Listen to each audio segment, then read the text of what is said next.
Hey everyone, Mr. Happy here, and in this video we're going to be unboxing another Steelseries product. If you haven't seen any of these other videos, Steelseries does sponsor the channel. They don't make me do these videos, but if they're going to send me free stuff, it's kind of bad showmanship if I don't unbox it and tell you guys about it. So we did the Rival 310 mouse video about a week and a half ago. We had a winner for a giveaway for that, and for the product we're going to be opening today, we will also be doing a giveaway, so be sure to check under the video for that as well. Now, what are we going to be unboxing today? Well, we're going to be doing a keyboard, and it's a new keyboard, the Apex M750. Oh, look at that. I know we've got a bit of green screen action going on there, but that kind of happens with like 90% of the things I do. It's either that or you see the mess that's behind this thing, and it's not good. Now, I have used the Apex M500, actually currently using that, and I have used the Apex M800. They were both incredibly good keyboards, though they did have differences in the way the switches felt and the way that the overall reaction felt. So I'm curious to see how the Apex M750 actually ends up feeling and working, because from what I can see, it has a lot of software built in to let it to do cool things with the illumination of the keys, like a ripple effect, or you could take certain animated GIFs and make the lights sort of replicate that. It even has built-in Discord functionality, so there's a lot of things that this thing does. But let's take it out of the box first before we talk a little bit more about the specifications of this keyboard itself.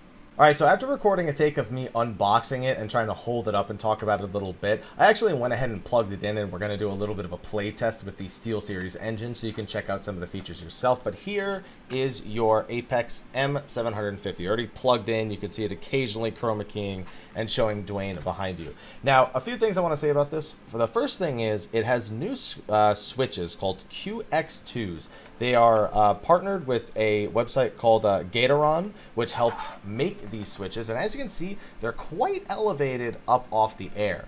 As such, they also actually sound quite loud. Let me just, I guess, type out a sentence for you. Hey guys, I also type pretty loud. Just wanted to let you know how loud the keys actually are.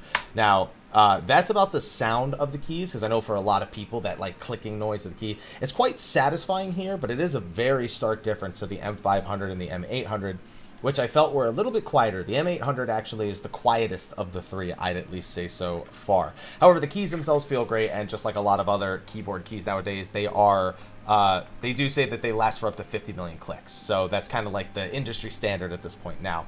As you can see, it also has plenty of illumination options. That's one of the big reasons for the elevation here. It actually has the same distance traveled from the top of the key to the bottom of the key and back as the M500, and I believe the same as the M800, which is 2 mm down, 2 mm back up.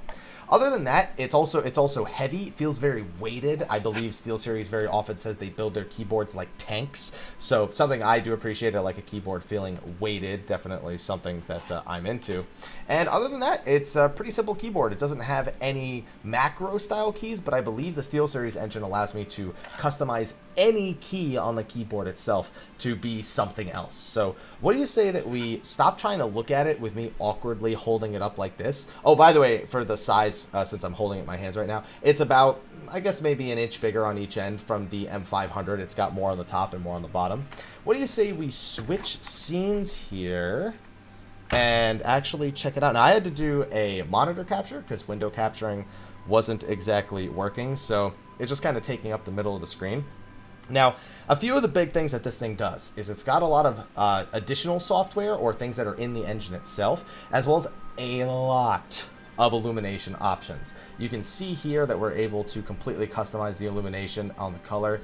Color shift mode is engaged. Okay, that's fine. Applies preset gradient across the driver instead of a single one.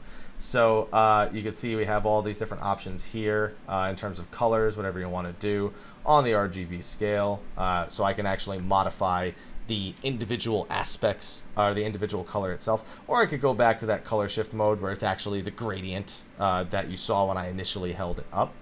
Now we do have effects that we can do. We can have a static color, we can have breathing, and we can also speed it up maybe, so I can actually kind of see how it actually functions. Oh, maybe it's not on one that works with. Color shift. I'm trying to get some color shift mode on. Applies preset gradient across devices. If we turn that off, can I turn that off? Oh no, never mind. It's because it's a preset mode. We've got the wave where we're able to speed it up or slow it down so that it actually does the gradient you're seeing here. And I have live preview mode on, so you're not actually seeing it there. But if I hold the keyboard up, the wave effect you can kind of see. It goes through the keyboard, and then I can adjust the actual speed of it actually going through. Actually, I don't need my headset on for this, and I'm sweating, so let me take this off real quick. Arctis 7s, by the way. People really enjoy these. What other options do we have? We have the blocking effect, which, oh my goodness, that is so fast. It's like, it's doing something like the wave, but it's going like a million times faster. I kind of wish it was showing here. This kind of just shows you what the gradient is, and then the actual keyboard is showing you what the effects actually look like. One thing I'm noticing, though, is that it seems like I can't actually modify the speed when I'm in a lot of these different ones. However, it feels like the speed itself... Oh, no, never mind. I was going to say, it feels like the speed itself is actually matching this, but now that I've slowed it down and I'm looking down at the keyboard, you can kind of see the blocking effect right here. Let me see if I can hold it up again.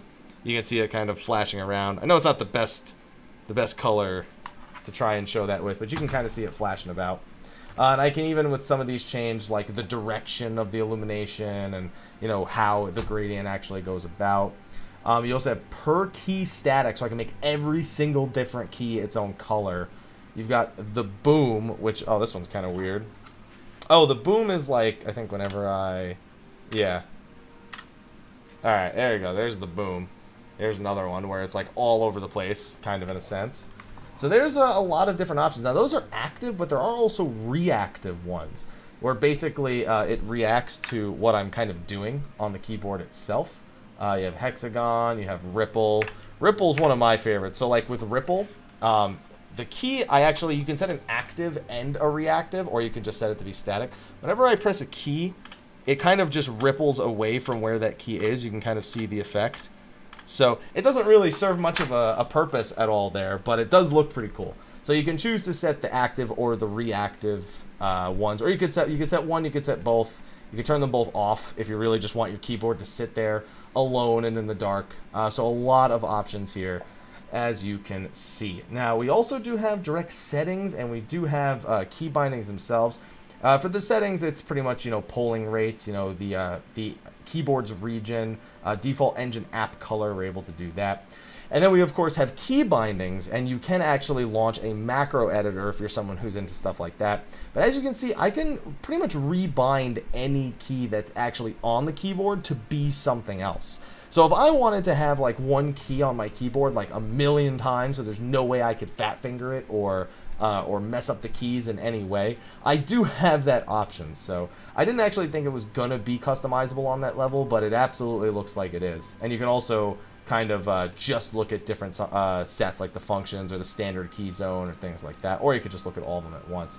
On top of that, if you want to have multiple presets of these different keybinds for different games, or depending on how you're feeling, you can do that as well with the engine here. So on top of it being what appears to be an overall higher quality keyboard, I'll bet a little bit louder than the M500 itself.